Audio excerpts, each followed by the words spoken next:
సినీ వనంలో విరిసిన పద్మాలు. ప్రతిభావంతులైనటువంటి వారికి పురస్కార వర్షం కురిసింది. అభినందన వెల్లువతో అద్వితీయ కళామూర్తులను తడిమి తరిమి తరించిపోయారు.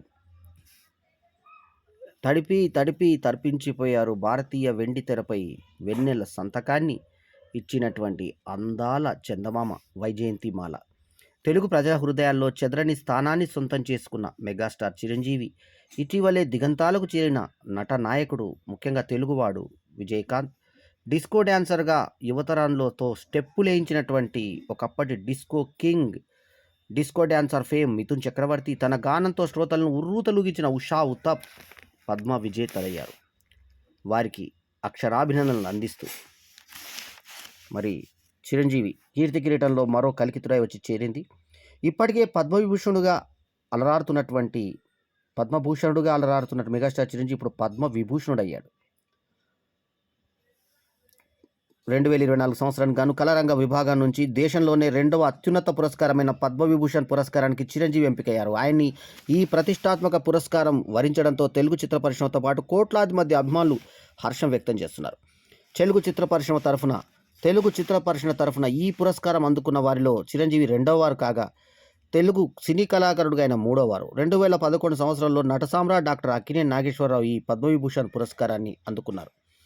అలాగే తెలుగు వారైన గాన గంధర్వుడు ఎస్పి బాలసుబ్రహ్మణ్యం కూడా ఈ అవార్డును అందుకున్నారు. అయితే ఆయన తమిళనాడు ప్రభుత్వ ప్రతిపాదనపై ఈ అవార్డు లభించింది. తెలుగువాడిగా తెలుగు చిత్ర పరిశ్రమ తరఫున అక్కినేని తర్వాత ఇన్నాళ్లకు ఈ ప్రతిష్టాత్మక పురస్కారాన్ని చిరంజీవి అందుకోనున్నారు.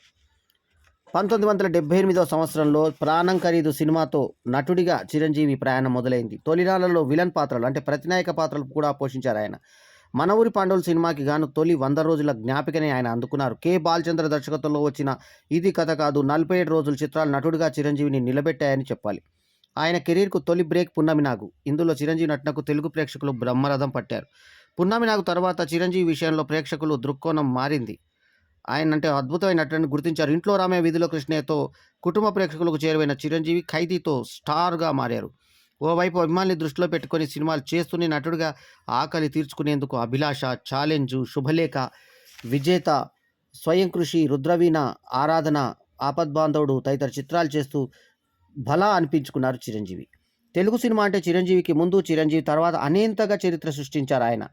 ఆయన ఆగమనంతో తెలుగు సినిమాలో గణనీయమైన మార్పులు వచ్చాయి. వేగం పెరిగింది. ఆంగికాభినయం, ఆహార్యం, డ్యాన్సులు, పోరాటాలు ఇలా చాలా విషయాల్లో మార్పుకు కారణమయ్యారు మెగాస్టార్ చిరంజీవి. ఆయన తర్వాత వస్తున్న తరానికి రోల్ మోడల్గా నిలిచారు ఆయన.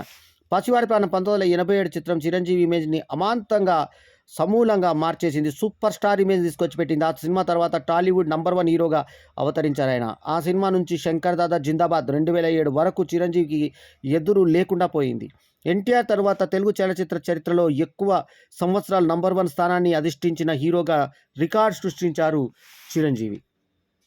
2007లో ప్రజారాజ్యం పార్టీ పేరుట రాజకీయ పార్టీని స్థాపించి ఎన్నికల్లో గణనీయమైన ఓట్లు, సీట్లు సాధించారు. శాసనసభ్యుడిగా, కేంద్ర సహాయ మంత్రిగా బాధ్యతలు నిర్వర్తించిన చిరంజీవి ఆ తర్వాత రాజకీయాలకు దూరం జరిగారు. దాదాపు 10 ఏళ్ల పాటు సినిమాలకు దూరంగా ఉన్న ఆయన ఖైదీ నంబర్ 150తో మళ్ళీ హీరోగా రీఎంట్రీ ఇచ్చారు. 10 ఏళ్ల విరామం తర్వాత కూడా ఆ సినిమా 100 కోట్ల పైచిలకు వసూలను సాధించి చిరంజీవి స్టామినా ఏమిటో చూపించింది. ఏమాత్రమైన ఇమేజ్ తగ్గలేదని నిరూపించింది. ప్రస్తుతం హీరోగా యువ హీరోలకు సైతం పోటీ ఇస్తూ దూసుకుపోతున్నారు మెగాస్టార్. ఇక సేవా కార్యక్రమాల విషయంలో చిరంజీవి ఎప్పుడూ ముందే ఉంటారు. Chiranjeevi blood bank, Chiranjeevi I బ్యాంకుల ద్వారా ప్రజలకు సేవలు అందిస్తూ ఆపద్ బాంధవుడు అనిపించుకున్నారు. అంతేకాదు కరోనా టైంలో ఆక్సిజన్ ప్లాంట్లను స్థాపించి ఆక్సిజన్ సిలిండర్లను అందించి వేలాది మంది బాధితులను ఆదుకున్నారు. ఇక ఆయన చేసే గుప్తదానాలకైతే లెక్కే లేదు. తెలుగు సినిమా స్థాయిని, గౌరవాన్ని పెంచి ఎందరో నటులకు ఆదర్శప్రాయకుడిగా నిలిచిన ఈ మహానటుడికి రెండవ అత్యున్నత జాతీయ పురస్కారమైన పద్మవిభూషణ్ వరించడం హర్షణీయం. ఈ సందర్భంగా ఆయనకు శుభాకాంక్షలు. కెప్టెన్కు పద్మభూషణ్. తమిళ సినీ రాజకీయ రంగాల్లో 4 దశాబ్దాలకు పైగా తనకంటూ ప్రత్యేక స్థానం సంపాదించుకున్న సీనియర్ నటుడు విజయకాంత్. తమిళ సినీ రాజకీయ రంగాల్లో కీలకంగా వ్యవహరించిన ఆయన ఇటీవలే కన్నుమూశారు. కెప్టెన్గా అభిమానుల గుండెల్లో చిరస్థాయిగా నిలిచిపోయిన విజయకాంత్కు పద్మభూషణ్ పురస్కారం ప్రకటించింది కేంద్ర ప్రభుత్వం మరణానంతరం. Queen of pop. Allu Arjun నటించిన రేసుగుర్రం చిత్రంలో టైటిల్ సాంగ్ గుర్తుంది కదూ. హస్కీ వాయిస్తో ఆ పాట పాడిన గాయని ఉషా ఉత్తప్. క్వీన్ ఆఫ్ పాప్గా పేరు తెచ్చుకున్న ఉషకు తెలుగులో ఇది రెండో సినిమా. అంతకుముందు అంటే 1991లో కీచురాల్ సినిమాలో టైటిల్ సాంగ్ పాడారు. కీచురాళ్ళు అంటూ ఉండే పాట అది.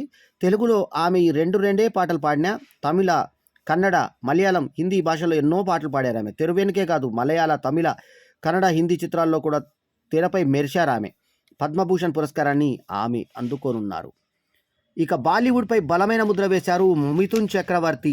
ఒకప్పుడు తన డ్యాన్సులతో ఐఎమ్ ఏ డిస్కో డాన్సర్ అంటూ అభినయంతో యువతరాన్ని ఉర్రూతలూగించినటువంటి బెంగాలీ బాబు మిథున్ చక్రవర్తి. డిస్కో డాన్సర్గా డ్యాన్స్ వంటి చిత్రాల్లో మిథున్ డ్యాన్స్ చూసి ఆనాటి అమ్మాయిలు వెర్రెత్తిపోయేవారు. ఐఎమ్ ఏ డిస్కో డాన్సర్ అంటూ ఆయన తెరపై పాడుతుంటే థియేటర్లో ప్రేక్షకులు ఆనందంతో గంతులు వేసేవారు. మిథున్ అసలు పేరు గౌరంగ చక్రవర్తి. 1976లో వచ్చిన మృగే ఆయన తొలి చిత్రం.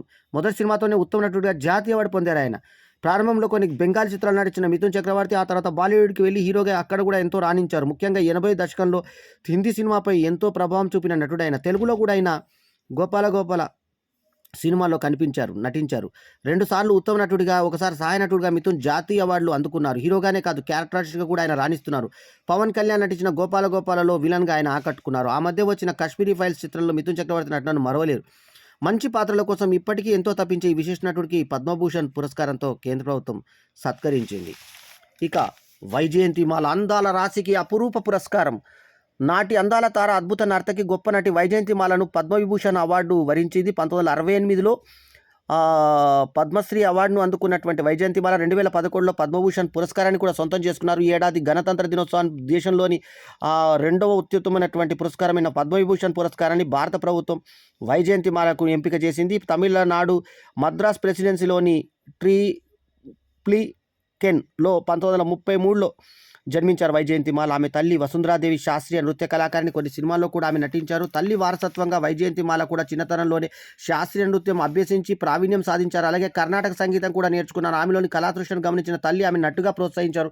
తమిళంలో ఏవిఎం ప్రొడక్షన్స్ నిర్మించినటువంటి పలకై 1949లో వచ్చినటువంటి ఈ సినిమా వైజయంతిమాలకి తొలి చిత్రం. అదే సినిమా జీవితం 1950 పేరుతో తెలుగులో రీమేక్ కూడా చేశారు. ఆ సినిమా ద్వారా తెలుగు తెరకు పరిచయం అయ్యారు వైజయంతిమాల. 1954లో విడుదలైన సంగం సినిమాలో ఎన్టీఆర్తో కలిసి నటించారు.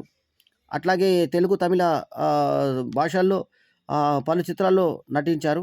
అట్లాగే వైజయంతిమాల 1951లో ఏవిఎం సంస్థ నిర్మించిన బహార్ చిత్రంలో సంగం సినిమాలో ఆమె నటించింది రాజ్ కపూర్తో. అట్లాగే బాలీవుడ్లో అడుగుపెట్టినటువంటి వైజయంతిమాల బహార్ చిత్రంతో బాలీవుడ్లోకి అడుగుపెట్టి లడ్కీ, నాగిన్ చిత్రాలతో ఇక్కడ తిరుగులేని సూపర్ స్టార్గా ఎదిగారు. దిలీప్ కుమార్ హీరోగా రూపొందించిన దేవదాస్ 1955 చిత్రంలో చంద్రముఖి పాత్ర నటనకు వైజయంతిమాలను ఎంపిక చేసుకొని ఎంతో గుర్తింపు తీసుకొచ్చిన పాత్రగా నిలబెట్టింది. ఆ పాత్రకు తొలి ఫిలింఫేర్ అందుకున్నారు ఆమె. ఆ వరుసలోనే కెరీర్ మొత్తం మీద 5 ఫిలింఫేర్లు అందుకున్నారు వైజయంతిమాల. అందం, అభినయం, అభివృద్ధపరిచే నట కౌశల్యంతో బాలీవుడ్ ప్రేక్షకుల్ని మంత్రముగ్ధుల్ని చేశారు వైజయంతిమాల. అప్పట్లో హీరోతో ప్రమేయం లేకుండా కేవలం ఆమె కోసమే టికెట్లు తెగేవి.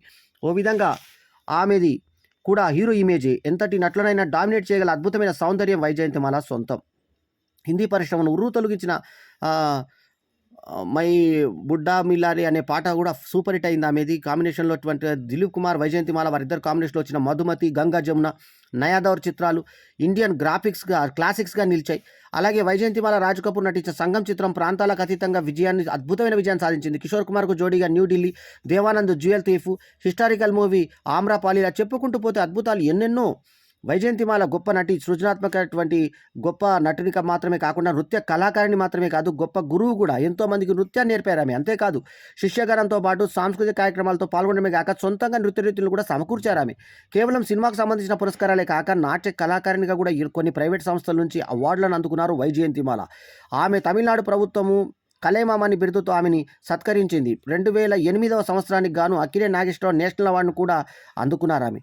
90 ఏళ్ల వయసు, 75 ఏళ్ల కళా జీవితం, లెక్కకు మించి పురస్కారాలు, దేశం గర్వించదగ్గ కళారూపాలు వెరసి వైజయంతిమాల ఈ మహాకళాకారునికి దేశంలోని రెండో అత్యుత్తమ పురస్కారమైనటువంటి పద్మవిభూషణ్ వరించడం నిజంగా అభినందించదగ్గ విషయం.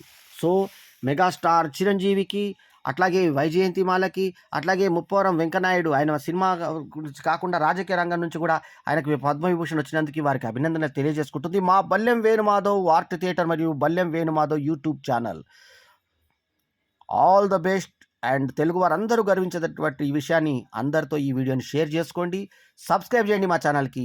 75వ గణతంత్ర దినోత్సవ శుభాకాంక్షలతో మీ ఆల్రౌండర్ స్టార్ బల్లెం వేణుమాధవ్. నమస్తే, జై హింద్.